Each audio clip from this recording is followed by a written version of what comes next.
Halo sahabat, semoga hari-hari kita selalu indah ya.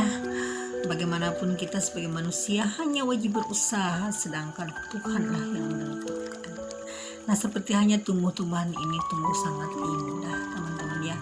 Nah, begitupun hidup kita pun harus bertumbuh dengan indah. Makanya apapun yang kita minta pada alam semesta, kita harus dilandasi dengan rasa syukur tentunya. Supaya kita lebih berkah lagi dan rezeki kita lebih banyak lagi.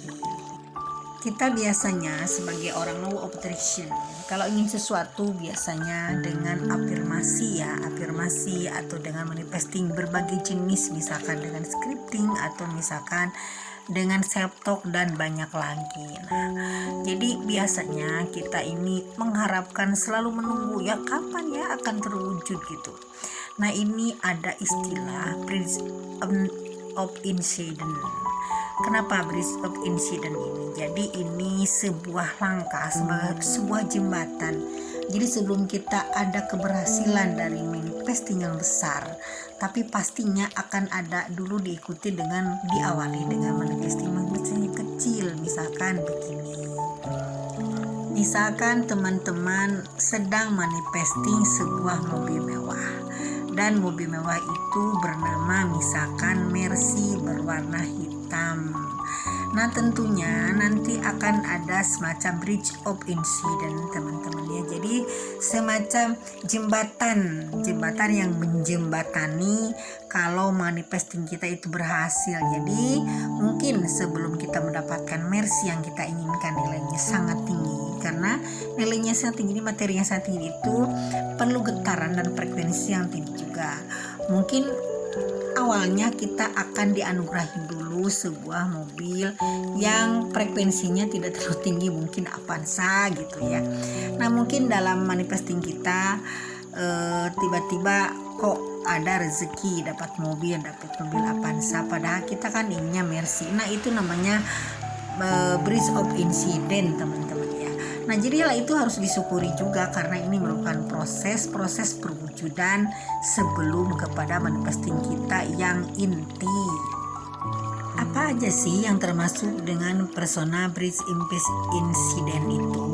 Jadi semua peristiwa ya, semua kejadian, semua hal-hal yang timbul terjadi di saat kita menjalankan manifesting itu boleh scripting, boleh self talk, atau boleh juga merupakan afirmasi atau meditasi. Jadi apapun itu jalannya, apapun itu metodenya atau tekniknya, tapi nantinya pasti itu akan terjadi ada bridge of incidentnya teman-teman ya. Misalkan seperti tadi kan ingin mobil mewah, tiba-tiba kita dapat Avanza dulu, karena itu sesuai dengan frekuensi kita. Jadi frekuensi kita makin tinggi juga apa yang kita wujudkan ke dalam kenyataan, dalam realita kehidupan. Nah, begitupun misalkan kita ingin punya uang 5 miliar, tiba-tiba kita malah ada uang datangnya 500 juta, itu kan sangat luar biasa. Nah, itulah berarti kita manifestingnya sudah dekat ke 5 miliar. Maka dari itu kita tugasnya hanya pertama mensyukuri, keduanya hanya semakin meningkatkan intensitas kita tentang afirmasinya supaya lebih bagus lagi, lebih tinggi lagi, dan supaya frekuensinya juga lebih tinggi lagi. Maaf ini berisik banget teman-temannya, ini nih ada yang ngontrak di sebelah rumah saya. Ya bagaimana ya, masa harus dilarang, udah biarin aja, mereka lagi kumpul-kumpul baru pulang kerja ya, karena ini kantor. Nah, jadi teman-teman ya, gimana sih yang harus kita lakukan setelah kita mengalami bridge of incident?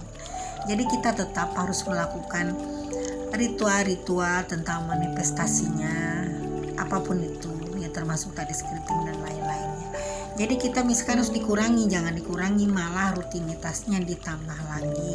Kalau misalkan baru dijalani 1 bulan, coba jalani 21 hari, 3 bulan, 3 tahun. Jadi biasanya batas manifestasi yang menengah itu biasanya 3 bulan.